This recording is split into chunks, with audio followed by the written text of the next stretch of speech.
question, I was performing some of my crazy new jokes for Sparkle and Narky down at Crew Beach. I say, what do you call a pig that does karate? A pork chop!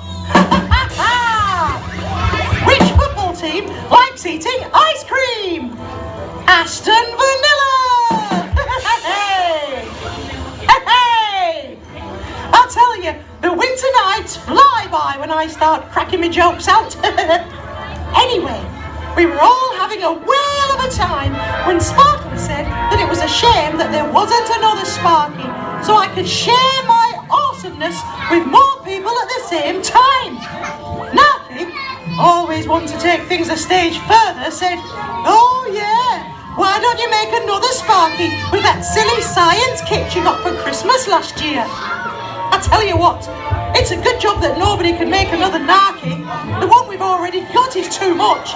If there was a second Narky, the smell would be even more overpowering. Stinky! But as I lie awake in bed that night, I started to think. Perhaps Sparkle and Narky were onto something. Perhaps there should be more than one of me. I mean, you always have a great time whenever Sparky's around, don't you, boys and girls? Good answer. Totally natural. Anyway, the more I thought about it, the more it made sense.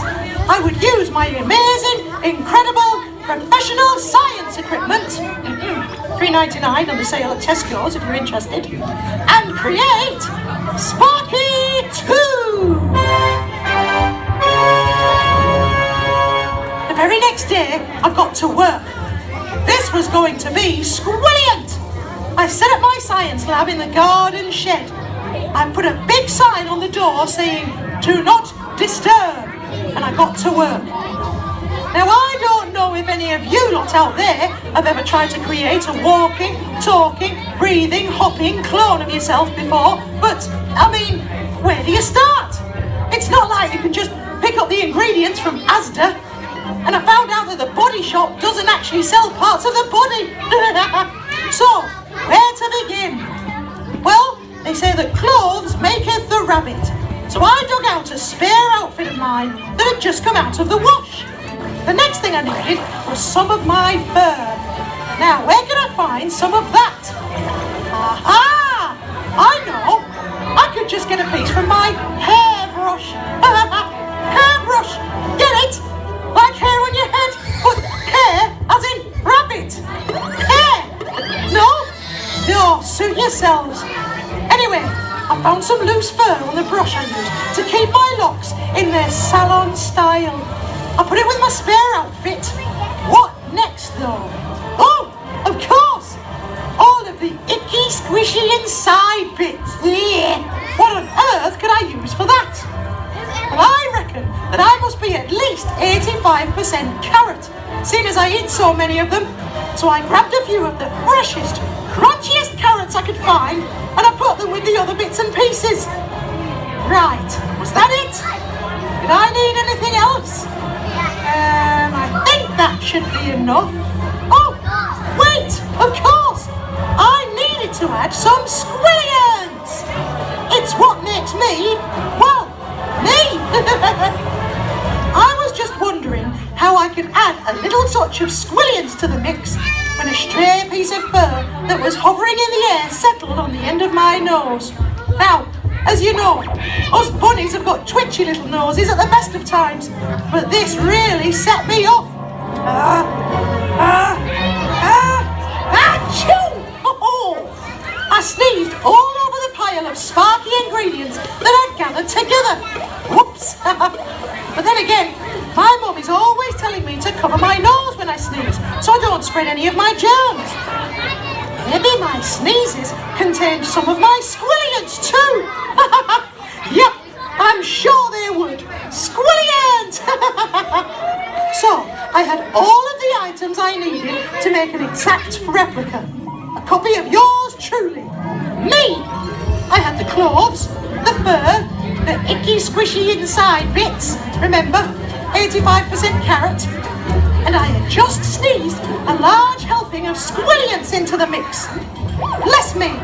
So to work. I blended all of the bits and pieces together in my mad science lab.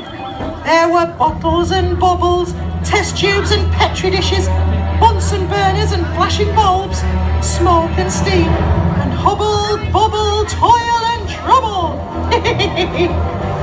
After many painstaking hours of scientific experimentation, I had done it. I had created Sparky Whitley. It looked exactly like me. There was the exquisite choice of on-trend clothing. There was the silky soft fur that screams, because I'm worth it. There was the devastatingly good looks, the wisdom, the physique, the teeth, and of course, the squillions! Now all I had to do was breathe life into my creation, and soon there would be a second Sparky. I could be in two places at once. The park resort's bosses would be delighted. But why stop at two?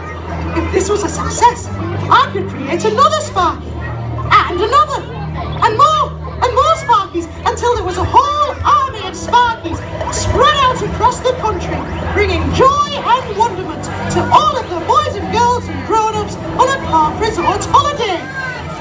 Oh, but would this be enough? What about the world? Sparkies in every corner of the globe, spreading the joy and happiness that only a 6-foot-tall talking bunny can spread. Yeah! At this point, you can probably see that I had lost the plot. Cuckoo! But hey, you're with it, kids! The next stage was to bring to life my creation. Let the monster live! But you know, technically speaking, it wasn't a monster, it was me.